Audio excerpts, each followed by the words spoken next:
Shadow, a parable. Yea, though I walk through the valley of the shadow. Psalm of David. Ye who read are still among the living, but I who write shall have long since gone my way into the region of shadows. For indeed strange things shall happen, and secret things be known, and many centuries shall pass away ere these memorials be seen of men. And when seen, there will be some to disbelieve, and some to doubt, and yet a few who will find much to ponder upon in the characters here graven with a stylus of iron. The year had been a year of terror, and of feelings more intense than terror, for which there is no name upon the earth. For many prodigies and signs had taken place, and far and wide over sea and land the black wings of the pestilence were spread abroad. To those, nevertheless, cunning in the stars, it was not unknown that the heavens wore an aspect of ill, and to me, the Greek oinos, among others, it was evident that now had arrived the alternation of that 794th year, when at the entrance of Aries the planet Jupiter is conjoined with the red ring of the terrible Saturnus. The peculiar spirit of the skies, if I mistake not greatly, made itself manifest, not only in the physical orb of the earth, but in the souls, imaginations, and meditations of mankind. Over some flasks of the red Chian wine, within the walls of a noble hall, in a dim city called Ptolemais, we sat at night, a company of 7,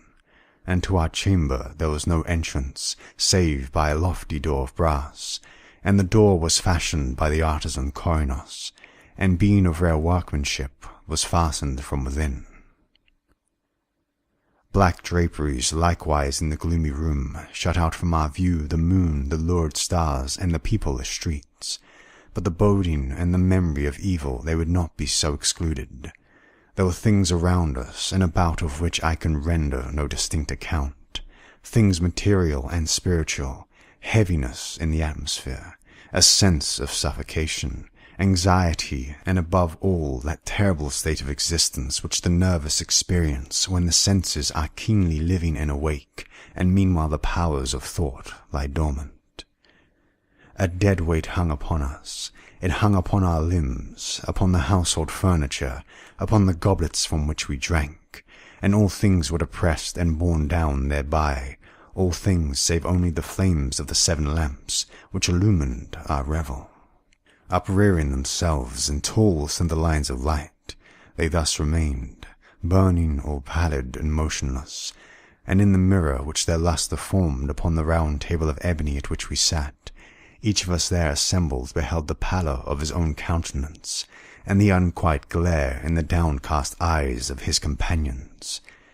Yet we laughed and were merry in our proper way, which was hysterical, and sang the songs of Anacreon, which are madness, and drank deeply, although the purple wine reminded us of blood.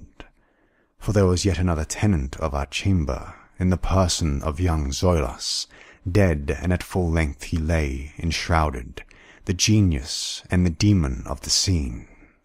Alas, he bore no portion in our mirth, save that his countenance, distorted with the plague, and his eyes, in which death had but half extinguished the fire of the pestilence, seemed to take such interest in our merriment, as the dead may haply take in the merriment of those who are to die. But although I, Oinos, felt that the eyes of the departed were upon me, still I forced myself not to perceive the bitterness of their expression, and gazing down steadily into the depths of the ebony mirror, sang with a loud and sonorous voice the songs of the son of Teos. But gradually my songs they ceased, and their echoes, rolling afar off among the sable draperies of the chamber, became weak and undistinguishable, and so faded away. And lo, from among those sable draperies where the sounds of the song departed, there came forth a dark and undefined shadow, a shadow such as the moon when low in heaven might fashion from the figure of a man.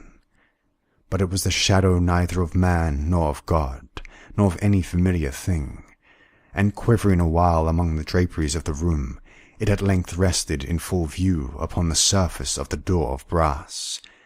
But the shadow was vague and formless and indefinite, and was the shadow neither of man nor of God, neither God of Greece nor God of Chaldea, nor any Egyptian god. And the shadow rested upon the brazen doorway, and under the arch of the entablature of the door, and moved not nor spoke any word, but there became stationary and remained. And the door, whereupon the shadow rested, was, if I remember aright, over against the feet of the young Zoilos enshrouded. But we, the 7 there assembled, having seen the shadow as it came out from among the draperies, dared not steadily behold it, but cast down our eyes and gazed continually into the depths of the mirror of ebony. And at length I, Oinos, speaking some low words, demanded of the shadow its dwelling and its appellation, and the shadow answered,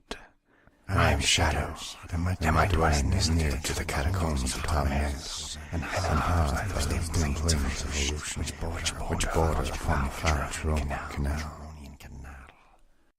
And then did we, the 7, start from our seats in horror, and stand, trembling and shuddering and aghast,